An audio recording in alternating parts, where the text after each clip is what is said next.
Different car companies use different forms of all-wheel drive. In a certified independent test, we chose 5 vehicles within the same class to see how those different forms of all-wheel drive transfer power. In this specific ramp test, the 2 front roller mechanisms and left rear rollers are freewheeling to simulate slippery road conditions, offering virtually no traction. And by covering the right rear rollers, we leave that as the only source of traction.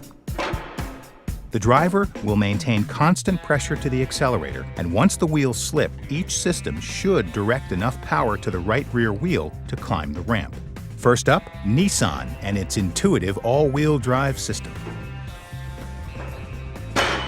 In the intuitive all-wheel drive system, power is flowing to all wheels. And we can see it trying to shift more power to the right rear wheel, but it's not enough to move the vehicle forward. Next up, Honda and its real-time four-wheel drive. Now, this is a front-wheel drive-based all-wheel drive system, where all the power is in the front until it detects slipping. And only then is it transferred to the rear wheels, but there's clearly not enough power to climb. Let's see how Ford and its intelligent four-wheel drive does.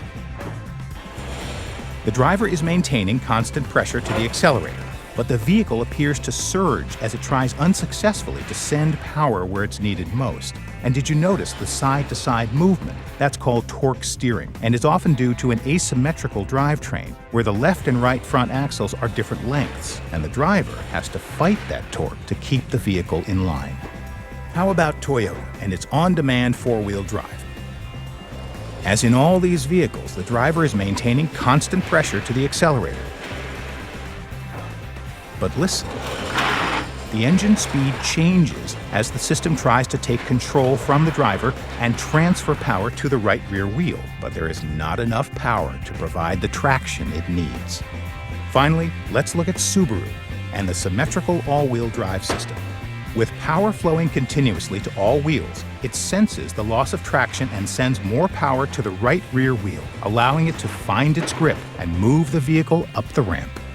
This is a unique test, but by focusing on one wheel, we can clearly see how different systems react to a loss of traction and where their power is actually transferred.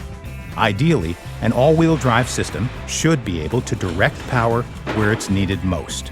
Symmetrical all-wheel drive does exactly that, and this system is standard in every Subaru vehicle.